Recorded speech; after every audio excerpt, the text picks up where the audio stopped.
kalian masih semangat kan untuk belajar? Nah, sekarang kita akan belajar tentang jenis-jenis bilangan pecahan.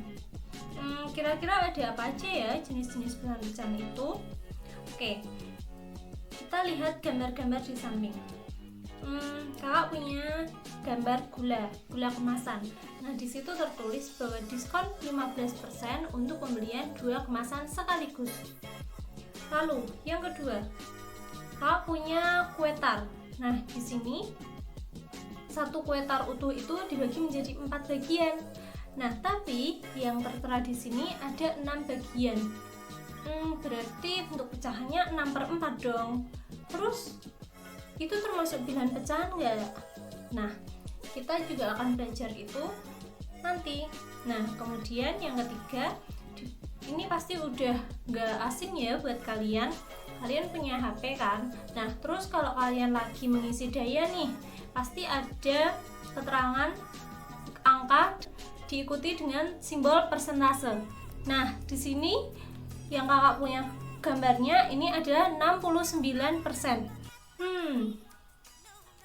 Apakah semua gambar ini, dari ketiga gambar ini, merupakan bentuk dari bilangan pecahan?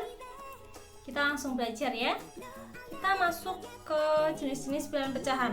Nah, jadi jenis-jenis bilangan pecahan itu ada 4. Yang pertama ada bilangan pecahan biasa. Lalu yang kedua ada bilangan pecahan campuran. Yang ketiga ada bilangan desimal. Dan yang keempat ada bilangan persen atau per mil. Kita akan belajar satu persatu. Dari yang pertama yaitu bilangan pecahan biasa. Bilangan pecahan biasa adalah bilangan pecahan yang dapat berupa pecahan murni dan pecahan tidak murni. Kira-kira apa itu bilangan pecahan murni dan bilangan pecahan tidak murni? Apakah ada yang tahu? Oke, kalau ada yang belum tahu, kita akan belajar ya. Apa itu bilangan pecahan murni dan bilangan pecahan tidak murni? Jadi, bilangan pecahan murni adalah bilangan pecahan yang nilai pembilangnya lebih kecil daripada nilai penyebutnya. Misalnya nih, kita punya kue. Nah, ini bentuk pecahan dari kue ini kan adalah 3/4, di mana nilai pembilangnya adalah 3 dan penyebutnya adalah 4, sehingga nilai pembilangnya lebih kecil daripada nilai penyebutnya. Sehingga bentuk pecahan yang seperti itulah yang dinamakan dengan bilangan pecahan murni. Kemudian, bilangan pecahan tidak murni. Jadi, bilangan pecahan tidak murni adalah bilangan pecahan yang nilai pembilangnya lebih besar daripada nilai penyebutnya. Kalian sudah punya gambaran kan pasti? Oke, dari gambar kue yang tadi, yang kakak punyai. Nah, ini.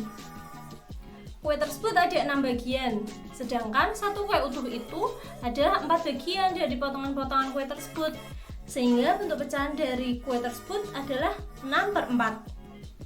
Nah, nilai pembilangnya adalah 6, sedangkan nilai penyebutnya adalah 4. Di mana nilai pembilangnya itu kan lebih besar daripada nilai penyebutnya. Nah, bentuk pecahan yang seperti itulah yang dinamakan dengan bilangan pecahan tidak murni. Oke, kalian sudah paham kan untuk bilangan pecahan murni dan bilangan pecahan tidak murni? Maka selanjutnya kita akan masuk ke jenis bilangan yang kedua, yaitu bilangan pecahan campuran.